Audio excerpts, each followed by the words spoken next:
जय माता दी। मेरे चैनल आस्था ज्ञान भंडार में आप सभी का एक बार फिर से स्वागत है। एक बार माता पार्वती ने भगवान शिव शंकर से पूछा, ऐसा कौन सा श्रेष्ठ तथा सरल व्रत पूजन है जिसे मृत्यु लोक के प्राणी आपकी कृपा सहज ही प्राप्त कर ले। उत्तर में शिव जी ने पार्वती जी को शिवरात्रि का व्रत का विधान बताकर यह कथा सुनाई। महाशिवरात्रि की कथा का वर्णन शिव पुराण में मिलता है। इस कथा के अनुसार पुरातन काल में एक शिकारी था। पशुओं की हत्या करके वह अपने कुटुंब को पालता था। वह एक साहूकार का ऋणी भी था, लेकिन उसका ऋण समय पर न चुका सका। क्रोधवश साहूकार ने शिकारी को शिव मठ में ही बंदी बना लिया। संयोग से उस दिन शिवरात्रि थी। शिकारी ध्यान मग्न होकर शिव संबंधी धार्मिक बातें सुनता रहा। चतुर्दशी को उसने शिवरात्रि की कथा भी सुनी। संध्या होते ही साहूकार ने उसे अपने पास बुलाया और ऋण चुकाने के विषय में बात की।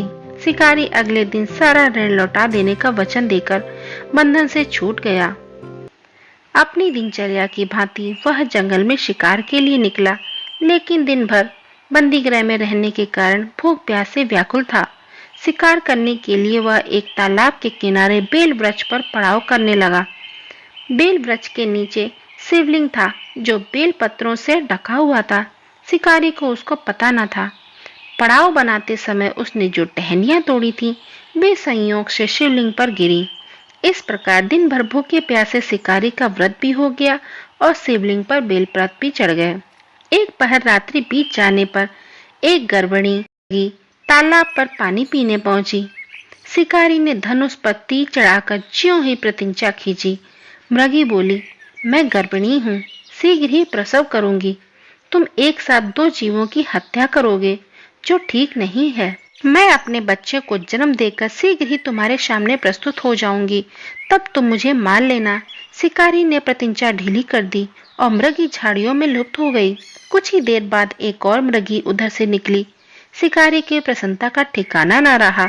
समीप आने पर उसने धनुष पर बाण चढ़ाया। तब उसे देखकर मृगी ने विनम्रता पूर्वक निवेदन किया, हे पारदी, मैं थोड़ी देर पहले ही ऋतु से निवृत्त हुई हूँ, कामातुर विरहाणी हूँ, अपने प्रिय की खोज में भटक रही हूँ। मैं अपने पति से मिलकर शीघ्र ही तुम्हारे पास आ जाऊंगी। शिकारी ने उसे भी जाने दिया।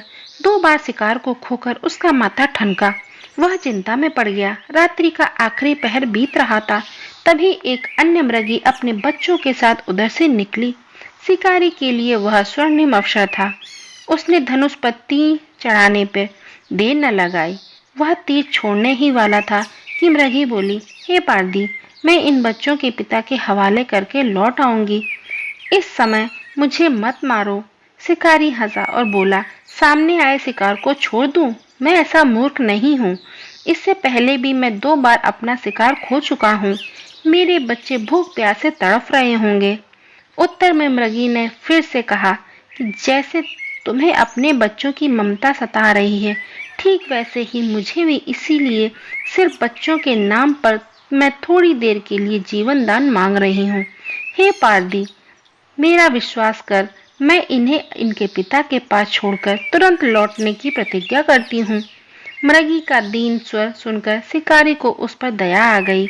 उसे उस मृगी को भी जाने दिया। शिकार के अभाव में बेलपत्र पर बैठा शिकारी बेलपत्र तोड़ तोड़कर नीचे फेंकता जा रहा।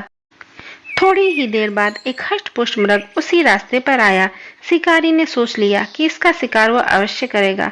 शिकारी की तनी प्रतिज्ञा देखकर मृग विनीत स्वर में बोला, हे पारदी भाई, यदि तुमने मुझसे पूर्व आने वाली 3 मृगियों तथा छोटे बच्चों को मार डाला है, तो मुझे भी मारने पर विलंब न करो, ताकि उनके वियोग में मुझे एक क्षण भी दुख न सहना पड़े। मैं उन मृगियों का पति हूँ। यदि तुमने उन्हें जीवन दान दिया है, तो मुझे भी कुछ क्षण जीवन दान देने की कृपा करो।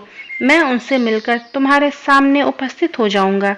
मृग की बात सुनते ही शिकारी के सामने पूरी रात का घटना चक्र घूम गया। उसने सारी कथा मृग को सुना दी। तब मृग ने कहा, मेरी तीनों पत्नियां जिस प्रकार प्रतिज्ञावश होकर गई हैं, मेरी मृत्यु से अपने धर्म का पालन नहीं कर पाएंगी। अतः जैसे तुमने उन्हें विश्वास पात्र मानकर छोड़ा है, वैसे ही मुझे भी जाने दो। मैं उन सब के साथ तुम्हारे सामने शीघ्र ही उपस्थित हो जाऊंगा। शिकारी ने उसे भी जाने दिया। इस प्रकार प्रातः हो आई। उपवास, रात्रि जागरण तथा शिवलिंग पर बेलपत्र चढ़ने से अनजाने में ही पर शिवरात्रि की पूजा पूर्ण हो गई। पर अनजाने में की गई पूजन का परिणाम उसे तत्काल ही मिला। शिकारी का हिंसक हृदय निर्मल हो गया। थोड़ी ही देर बाद वह मृग सपरिवार शिकारी के सम्मुख उपस्थित हो गया ताकि वह उनका शिकार कर सके, किंतु जंगली पशुओं की ऐसी सत्यता, सात्विकता एवं सामूहिक प्रेम भावना देखकर शिकारी को बड़ी ग्लानि हुई। उसने मृग परिवार को जीवन दान दे दिया। अनजाने में शिवरात्रि का व्रत पालन करने पर भी शिकारी को मोक्ष की प्राप्ति हुई। शिकारी की कथानुसार महादेव तो अनजाने में किए गए व्रत का भी फल दे देते हैं, पर वास्तव में महादेव शिकारी की दया भाव से प्रसन्न थे। अपने परिवार के कष्ट का ध्यान होते हुए भी शिकारी ने मृग परिवार को जाने दिया। उसके ऐसा करने पर भगवान शंकर ने प्रसन्न होकर तत्काल उसे अपने दिव्य स्वरूप के दर्शन करवाए तथा उसे सुख समृद्धि का वरदान दे। जो व्यक्ति कल्याण मार्ग का अनुसरण करते हैं वही शिवरात्रि का सच्चा व्रत करते हैं और इन्हीं लोगों पर भगवान शिव की कृपा सदैव बनी रहती है।